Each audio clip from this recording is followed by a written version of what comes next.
मुजफ्फरपुर जिले के चक्कर मैदान स्थित फायरिंग रेंज में आपदा की स्थिति से निपटने के लिए दिया गया प्रशिक्षण।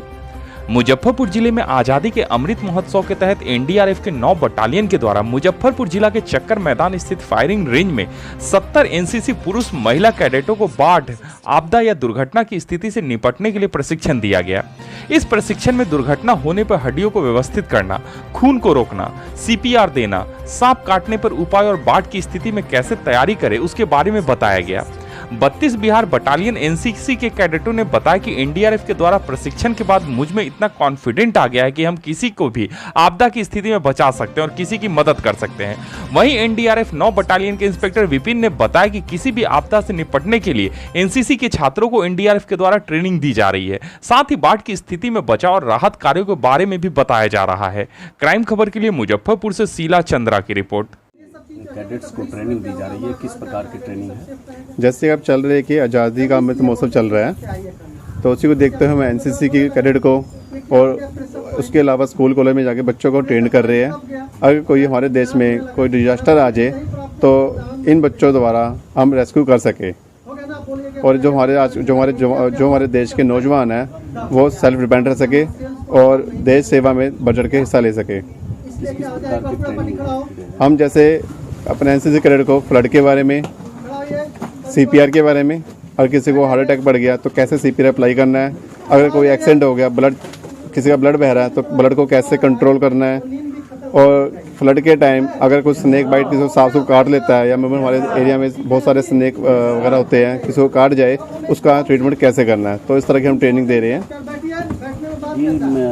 ज़्यादातर अभी बाढ़ का सिचुएशन आने वाला है, उस स्थिति से बचाव के लिए किस प्रकार? अभी हम बच्चों को बता रहे हैं कि बाढ़ आने के कारण, बाढ़ आने पे क्या कार्रवाई करनी है और किस तरह के हम घर के सामान से राफ्ट बना सकते हैं कि जैसे कि पानी की बोतलों द्वारा, हम सूखे नारियल के द्वारा, केले के खुम्ब के द्वारा, और भी हमारे घर में इस तरह का सामान होता है जिससे हम राफ्ट बना के पानी को क्रॉस कर सकते हैं। ये सभी एनसीसी के छात्र जो भी हैं सीख जाएंगे तो ये काफ़ी राहत कार्य में मददगार साबित होंगे। जी, जैसे कि आप जानते हैं कि जो एनसीसी कैडेट होते हैं इनको अलग से ट्रेनिंग दी जाती है आर्मी की, ठीक है, और इस तरह ये एनडीआरएफ की ट्रेनिंग ले लेंगे तो ये किसी भी फील्ड में जाकर अगर इनको जरूरत पड़ेगा रेस्क्यू करने की तो रेस्क्यू कर सकते हैं। अपना परिचय दीजिए। मैं inspector Vipin 9 battalion NDRF Patna beta से हूँ। मैं जो ट्रेनिंग दी जा रही है ये कैसे आप अपने जीवन में उपयोग में लाएंगे, क्या फ़ायदा होगा? इससे यही फ़ायदा होगा जैसे कि एनसीसी कैडेट को अगर कैंप के दौरान अगर किसी को अगर फर्स्ट एड देना हो या कहीं बाढ़ इलाका हो जो एनडीआरएफ की टीम समय पर नहीं पहुंच पाएंगे तो एनसीसी कैडेट जो है वहां पर जाकर जो है उसका मतलब हेल्प करेंगे, सहायता करेंगे।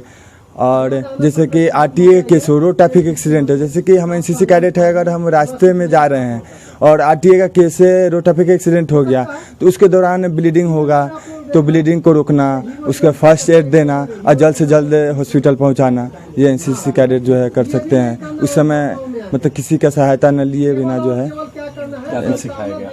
एनसीसी इसमें एनडीआरएफ में सिखाया गया है ब्लड को कैसे रोके, है ना, हर एक का पॉइंट होता है, फेमोरल पॉइंट होता है ना।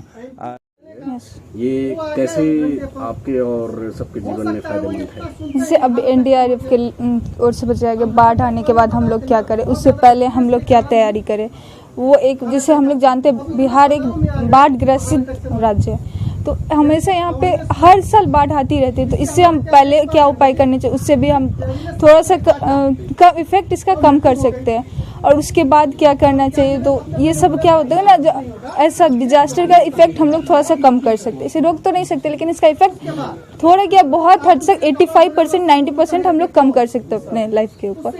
और जैसे इन्होंने सीपीआर कैसे देते हैं उसका लाइव प्रैक्टिस भी करवाया, तो अब जैसे कि किसी को सीपीआर की ज़रूरत हो तो वो हम लोग अभी दे सकते हैं, इतना इन्होंने प्रैक्टिस भी करवाई है, तो अब हम लोग के अंदर कॉन्फिडेंट आ गया जो हम इसकी लाइव प्रैक्टिस कर सकते हैं, किसी को अब हम लोग सीपीआर दे सकते हैं। और अभी स्नेक बाइट का फर्स्ट एड बताएं, और फिर जैसे अब किसी का एक्सीडेंट हो गया या फिर किसी का बोन्स टूट गया तो उसका भी हम लोग फर्स्ट, अब इतने हम लोग के अंदर इतने कॉन्फिडेंस आ गई है ना, हम लोग उसको देख के डरेंगे नहीं, अब हम लोग ऐसा लाइव प्रैक्टिस कर सकते हैं। तो ये आप कैसे आप इसको उपयोग में लाओगे?